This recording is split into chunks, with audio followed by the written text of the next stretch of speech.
vamos falar sobre o impacto da unidade da igreja na obra missionária. E o texto que eu gostaria de destacar está no primeiro livro de Samuel, capítulo 30, versículos 23 a 25, que diz assim: Porém Davi disse: Não fareis assim, irmãos meus, com o que nos deu o Senhor, que nos guardou e entregou a tropa que contra nós vinha nas nossas mãos. E quem em tal vos daria ouvidos? Porque qual é a parte dos que desceram a peleja, tal também será a parte dos que ficaram com a bagagem. Igualmente repartirão. O que assim foi desde aquele dia em diante, porquanto pôs por estatuto e direito em Israel até o dia de hoje. Amém?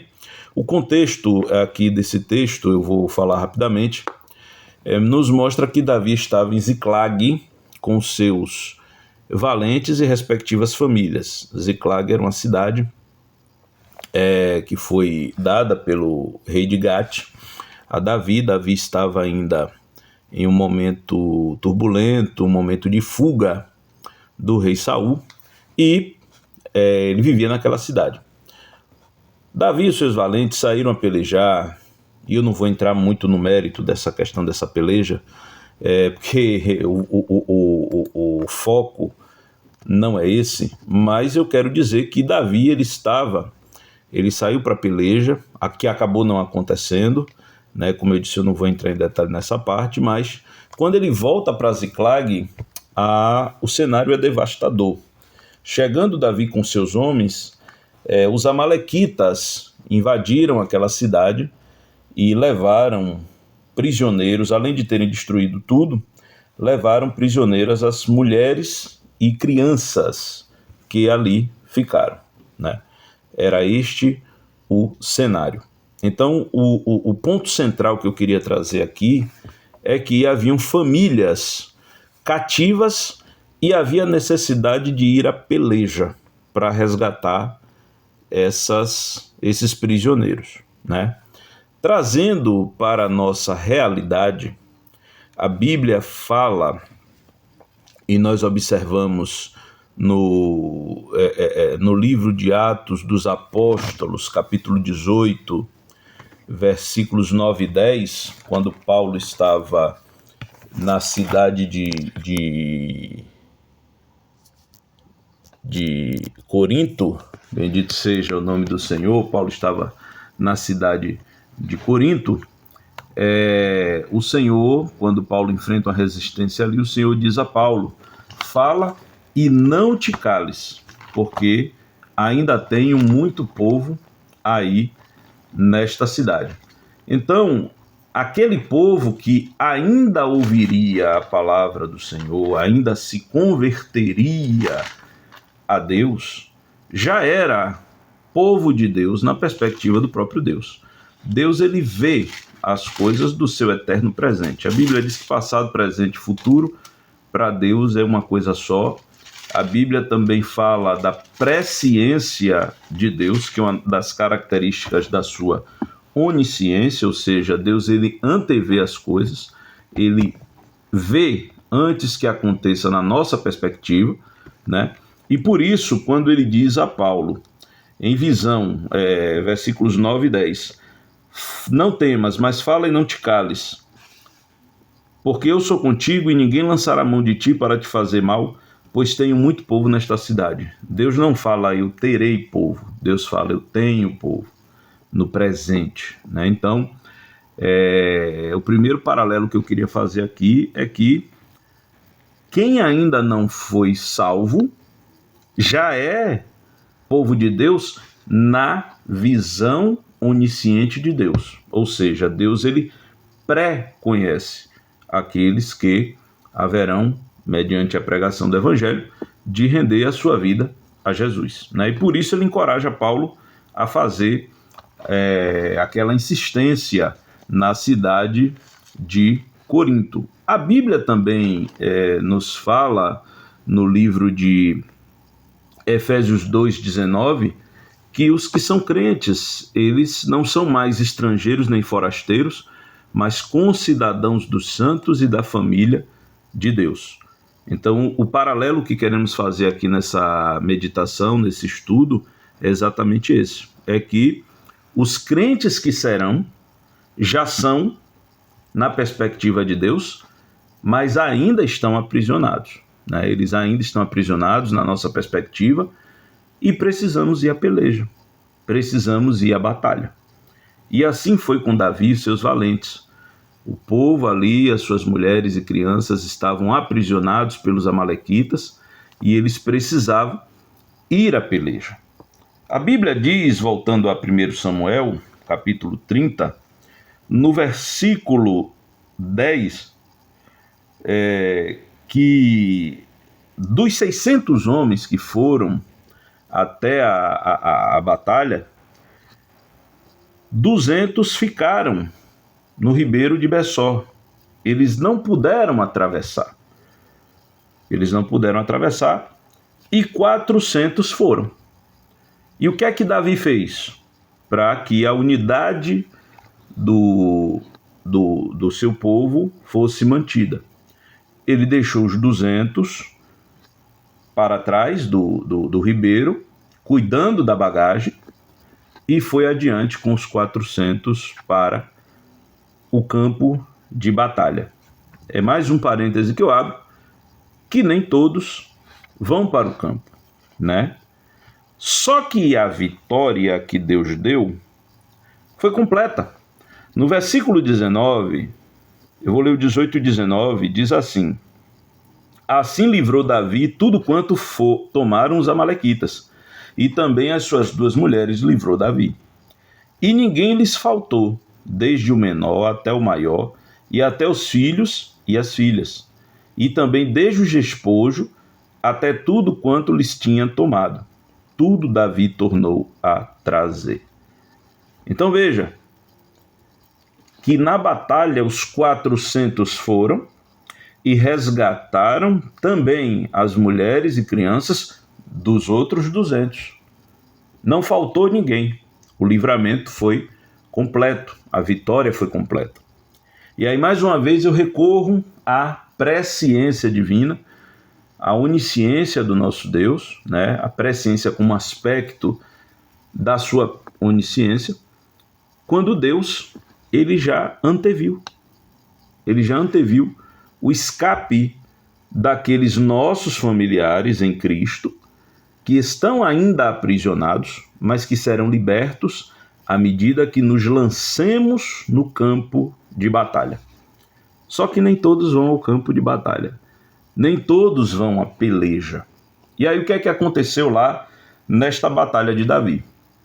Alguns dos que foram ao campo no retorno sugeriram a Davi que o despojo de guerra, ou seja, aquela recompensa, aquela captura de bens materiais que acontecia nas batalhas quando se vencia, que não fosse dividido com os 200 que ficaram. Ou seja, os 200 não teriam direito ao galardão pela batalha. E aí Davi, conforme o texto que eu li inicialmente, ele não aceita essa proposta. Ele deixa muito claro que os despojos, ou seja, o galardão, ele será dividido igualitariamente. Todos receberão o mesmo galardão. E ele estabelece a lei da partilha, que ficou como estatuto e direito em Israel. Significando que, se a batalha é uma, o povo é um, a vitória é uma, então o galardão também é um. E isso ficou estabelecido e trazendo para a nossa realidade, nós precisamos entender claramente, aí eu vou ao texto em 1 Coríntios, né, primeira carta de Paulo aos Coríntios, no capítulo de número 3, dos versículos de número 6 a 8, porque muito se fala aqui, né, de Paulo, Apolo, Cefas, Cristo, amém. Mas os versículos 6 a 8 nos dizem assim: eu plantei, Apolo regou, mas Deus deu crescimento. Pelo que nem o que planta é alguma coisa, nem o que rega, mas Deus que deu crescimento. Agora veja o versículo 8. Ora, o que planta e o que rega são um, mas cada um receberá o seu galardão segundo o seu trabalho. Então a obra é uma só. Quem planta, planta com o objetivo de colher. E quem rega também. Quem planta, planta visando o fruto. E quem rega também. E por isso Paulo pode dizer que quem planta e quem rega é uma coisa só. O que seria daqueles que se lançaram à peleja se não fossem aqueles que guardaram a bagagem? E o que seria dos que guardam a bagagem se não fossem aqueles que se lançam à peleja? Precisamos ter essa consciência de unidade do corpo para que não andemos, quem vai ao campo, como é particularmente hoje o nosso caso, não fiquemos angustiados e até amargurados porque eu estou aqui no campo, porque sofrendo, porque enfrentando luta. É uma obra só. Mas que também os que ficam guardando a bagagem, que não se distraiam, que guardem efetivamente a bagagem. Porque se quem está no campo está resgatando família, porque é família, quem está guardando a bagagem está cuidando do retorno de quem está no campo. Então, é necessário ter essa consciência de unidade na obra missionária. Meu querido, você que me ouve nessa oportunidade, eu quero te dizer, se você é crente, você está na obra missionária, querendo ou não, gostando ou não. Porque Jesus deixou muito claro, o ide é imperativo, não é opcional. Certo pregador disse que todo cristão ou é um missionário ou é um impostor. E, portanto, a vossa família em Cristo está, boa parte dela, ainda escravizada, e você precisa se engajar nesse trabalho de resgate. Assim como Davi se lançou para resgatar sua família e dos demais que estavam aprisionados pelos amalequitas, nós precisamos nos lançar para resgatar nossa família que está aprisionada nas garras de Satanás. Nem todos poderão ir, mas todos têm que participar. A obra missionária é uma obra só. Não importa em que lugar você está, se você está aquém do ribeiro ou se você está diante do ribeiro. Não importa. O importante é que você precisa estar engajado na obra do Senhor. E aí, falando particularmente, a Bíblia diz que o galardão, como eu falei, é um para todos, né? É um para todos. O galardão, ele não é de acordo com a posição no fronte. O galardão é de acordo ao trabalho. Então, se Deus te convocar para o campo, seja um bom soldado. Mas se Deus preferir que você fique aquém do ribeiro, seja um bom guardador de bagagem. Pastor, como é que nós podemos guardar? E aí, deixa eu só dizer que Números 31, 27 traz um princípio importante nisso, que diz assim: e divide a presa em duas metades, entre os que se armaram para a peleja e saíram à guerra, e toda a congregação. Então, veja, a congregação também recebia galardão, né? Quando havia peleja, quando havia batalha. E a igreja precisa ter essa consciência de corpo, né? O trabalho, aí eu vou falar bem aqui no particular, esse projeto que foi pensado para o nosso envio e que nasceu de Deus e através da igreja do Senhor em Alagoinhas estamos aqui. Esse projeto não é particular do pastor Francisco, da família do pastor Francisco. Esse projeto não é particular. Esse projeto é um projeto da igreja. Esse projeto é um projeto de Deus, usando a igreja de Alagoinhas para resgatar alguns dos nossos familiares que estão ainda escravizados por Satanás. E como é que o missionário ele deve se portar no campo? Com responsabilidade, com maturidade, prestando contas à igreja que o enviou, comunicando com a igreja, não somente as coisas boas, mas as aflições também. A igreja não pode ficar alienada pensando que está tudo às mil maravilhas. Não. Claro, temos que ter alguns cuidados em rede social, não podemos postar tudo por uma série de motivos, mas de alguma forma as informações precisam chegar à igreja. E nós temos que trabalhar com transparência. A igreja precisa saber se o missionário está triste ou alegre. O apóstolo Paulo, em suas cartas, ele não ocultava a verdade, né? Seja nas suas alegrias, seja nas suas aflições. E como é que a igreja deve guardar a bagagem dos missionários?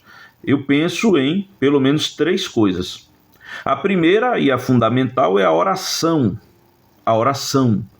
Missionário depende de oração.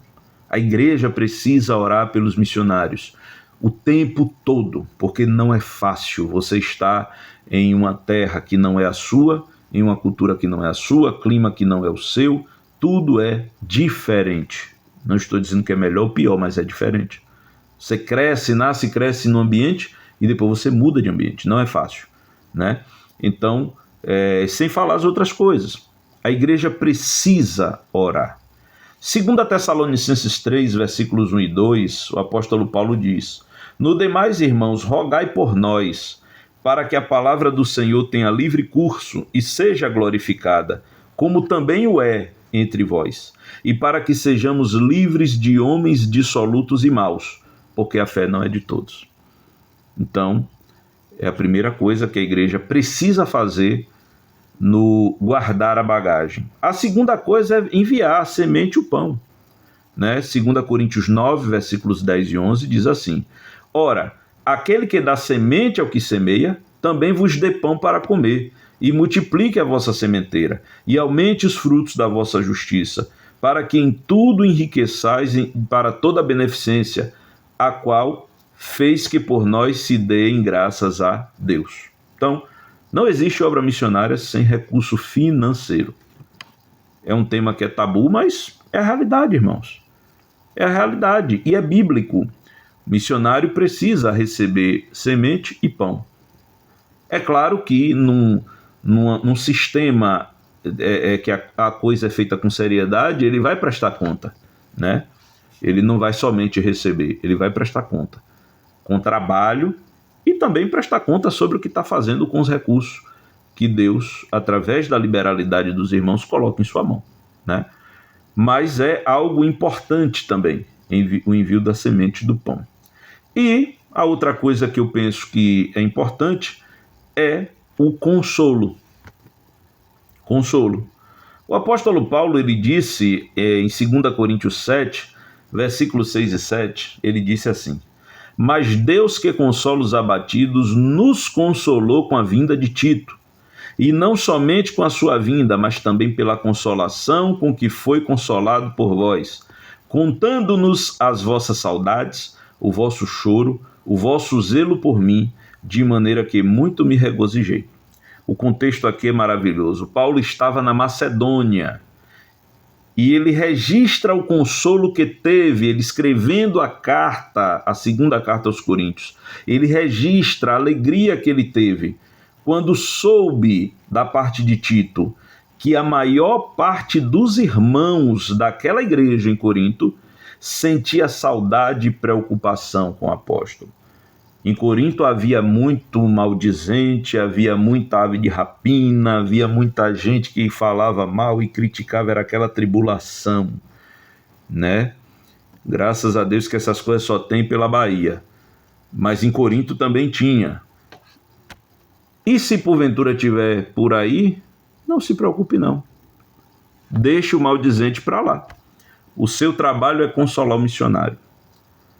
Porque o missionário se sente confiante quando ele sabe que tem uma igreja que o ama. Quando ele sabe que tem uma igreja que chora por ele, que sente saudade dele, que se preocupa, se importa com ele. Missionário também tem sentimento, tem coração. E quando eu falo missionário, não é a pessoa do missionário, é a família missionária. No nosso caso particular, somos 3. Eu, a irmã Nádia e a irmã Alícia. E as emoções dos missionários, que foram negligenciadas por muitos anos, graças a Deus hoje é um despertamento. Porque o missionário não é um robô, não é uma máquina de trabalhar. O missionário precisa descansar, o missionário precisa... Eu acho um absurdo que o missionário não possa tomar um sorvete. Pode sim, pode tomar um sorvete. Por que não? Se todo mundo pode, por que o missionário não pode? Né? E a igreja precisa se alegrar. De repente o missionário posta uma foto tomando sorvete, a igreja não pode dizer, tá vendo? Não, a igreja tem que se alegrar. Glória a Deus que sobrou. Depois que o missionário fez a feira, depois que fez tudo, sobrou um trocado, uma moeda para ele tomar um sorvete com a família. O missionário precisa de mensagens de apoio, de incentivo. E graças a Deus que hoje com a tecnologia facilitou muita coisa, né? Com o WhatsApp, você em 10 segundos você manda um áudio para o missionário perguntando como é que tá? Tô orando por você. E Deus se alegra. Então, irmãos, para finalizar, porque o nosso tempo estipulado foi em torno de 20 minutos, já passei um pouquinho, mas vamos encerrar. A igreja precisa ter essa consciência. E se a igreja conhecer a dimensão espiritual da lei da partilha, ela vai ter consciência de que também está na peleja. Volto a dizer, essa obra de resgate não é uma obra particular da família que está no campo, ou das famílias que estão no campo. Essa obra de resgate é uma obra de toda a igreja. E quem guarda a bagagem precisa estar alerta, assim como quem vai precisa pelejar valentemente e vencer no nome do Senhor. E quando nós entendermos claramente esse sentido de unidade, e que, como diz o ditado, que é verdadeiro, que a união faz a força, aí nós teremos muito mais êxito na obra missionária. Teremos muito mais êxito quando entendermos que, por um lado, o galardão é de todos, mas por outro lado, a responsabilidade também é de todos. Que Deus vos abençoe em nome de Jesus. Um forte abraço, cheio de saudade a todos os irmãos e continuem nos ajudando, guardando a nossa bagagem. Orem para que Deus prepare o nosso retorno. Pastor, volta quando? Não sei. Não sei se volto daqui a 1 ano, ou daqui a 10 anos, ou daqui a 30, quem sabe é Deus. Eu só tenho orado a Deus e pedido que não nos deixe voltar, nem um dia antes e nem um dia depois do que o Senhor determinou para nós, tá bom? Deus abençoe e um forte abraço em nome de Jesus.